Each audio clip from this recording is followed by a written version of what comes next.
প্রচণ্ড শীতের মধ্যে হাঁসের মাংস খেতে ইচ্ছা করতেছিল।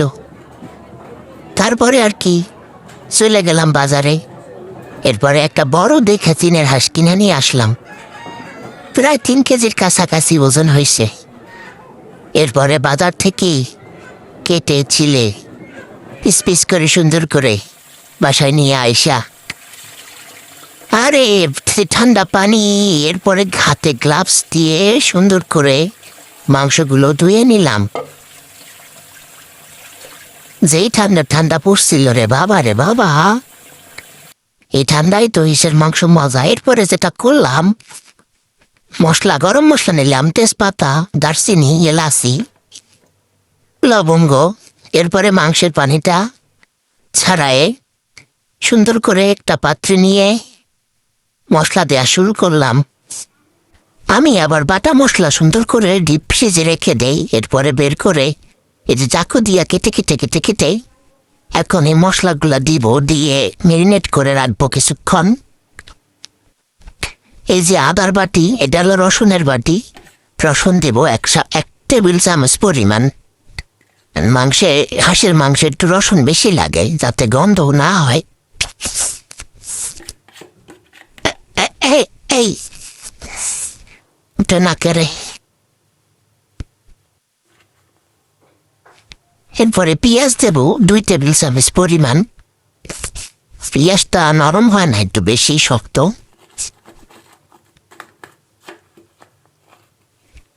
মোবাইলের স্ট্যান্ডটা কোথায় রাখছে ভুলে গেছি। 1 হাত দিয়া মোবাইল ধরে রাখছি, আর 1 হাত দিয়া মশলা দিতেছি, তাই একটু কষ্ট হইতেছে আর কি।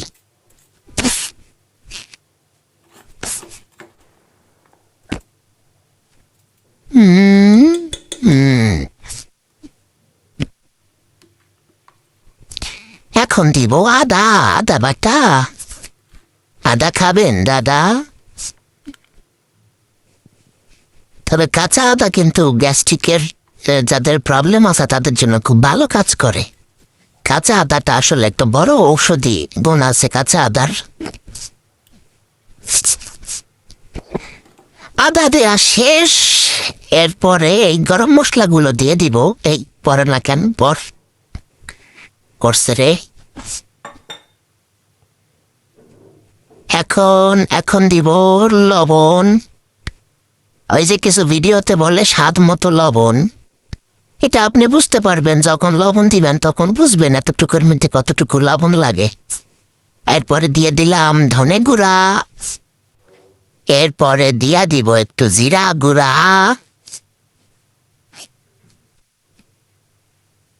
দিলাম এরপরে দিব মরিচের গুঁড়া, লাল মরিচ।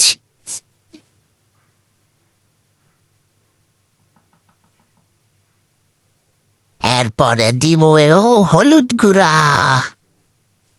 হলুদিয়া পাখি সুমারি বরণ। এরপরে দিব সরিষার তেল, ঢেলে ঢেলে দিচ্ছি। তবে এই মাংসটায় একটু তেল কম। এর আগে একটা মাংস খেয়েছিলাম, হাঁসের মাংস খেয়েছিলাম, সেটাতে বেশ তেল ছিল। এই মাংসটাতে দেখতেছি একটু তেল কম, এই জন্য একটু সরিষার তেল দিয়া দিলাম বেশি করে। এরপরে মাখাই সুন্দর করে মাখাইয়া এখন রেখে দিব কিছুক্ষণ। ও, আর একটা কাজ করতে হবে।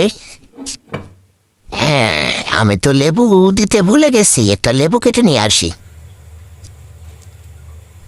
এই যে লেবু কেটে নিয়ে আসছি, লেবুর অর্ধেকটা সুন্দর করে চিপে চিপে রস বের করে তার সাথে মাখায় রেখে দেবো কিছুক্ষণ ম্যারিনেট করে রাখার পরে 1/2 ঘন্টার মতো। তারপর এটারে আমি চুলায় বসাই দিব। আরে লেবু আবার বেশি কষলালে তিতা হয়। বসায় দিয়েছি চুলায়। শীতের মধ্যে চুলার আঁচটা খুব ভালো লাগতেছে। ঘ্রাণ বের হয়েছে মশলার। এরপরে ঢাকনা তুললে একটু নাড়াচাড়া করে দিব। নাড়াচাড়া করে আবার ঢাকনা দিব, আবার একটু তুলে দেখবো। এই পাশে বসাই দিছি গরম পানি। মাংসটা কষানো হয়ে গেলে গরম পানি বসায় ছেড়ে দিব। ছেড়ে দিছি ছেড়ে দিছি ছেড়ে দিছি, ঢেলে দিচ্ছি। এরপরে মাংস গট গট গট গট গট গট করে ফুটতেছে। এরপরে একটু গরম মশলা ছিটাই দিব। প্রায় যখন হয়ে আসছে তখন সুন্দর ধোয়া বেরোইছে। গট গট গট গট গট গট গট গট, এই শব্দটা খুব ভাল লাগে আমার। মাংস প্রায় হয়ে গেছে। আহ, শেষ। এরপরে আমি খাবো। মজা, খুব মজা।